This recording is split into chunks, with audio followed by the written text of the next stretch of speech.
بسم اللہ الرحمن الرحیم۔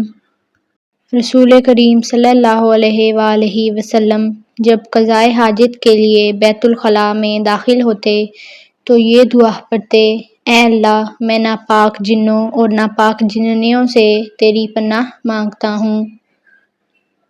صحیح بخاری حدیث نمبر 142۔ نبی کریم صلی اللہ علیہ وآلہ وسلم بیت الخلاء میں تشریف لے گئے۔ میں نے بیت الخلاء کے قریب آپ کے لیے وضو کا پانی رکھ دیا۔ باہر نکل کر آپ نے پوچھا، یہ کس نے رکھا؟ جب آپ کو بتلایا گیا تو آپ نے میرے لیے دعا کی اور فرمایا: اے اللہ، اس کو دین کی سمجھ عطا فرمائیو۔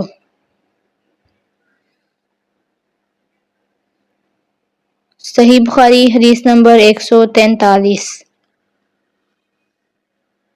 رسول اللہ صلی اللہ علیہ وآلہ وسلم نے فرمایا کہ جب تم میں سے کوئی بیت الخلاء میں جائے تو قبلہ کی طرف منہ کرے نہ اس کی طرف پشت کرے، بلکہ مشرق کی طرف منہ کر لو یا مغرب کی طرف۔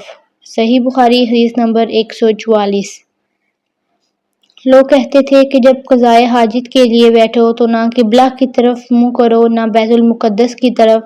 یہ سن کر عبداللہ بن عمر رضی اللہ عنہ نے فرمایا کہ ایک دن میں اپنے گھر کی چھت پر چڑھا تو میں نے حضرت صلی اللہ علیہ وآلہ وسلم کو دیکھا کہ آپ بیت المقدس کی طرف منہ کر کے 2 اینٹوں پر قضائے حاجت کے لیے بیٹھے ہیں۔ پھر عبداللہ بن عمر رضی اللہ عنہ نے کہا کہ شاید تم ان لوگوں میں سے ہو جو اپنے چوتڑوں کے بل نماز پڑھتے ہیں۔ تب میں نے کہا، خدا کی قسم، میں نہیں جانتا کہ آپ کا مطلب کیا ہے۔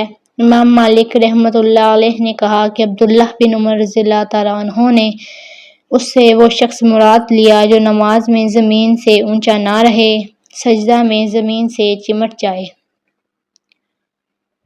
صحیح بخاری حدیث نمبر 145۔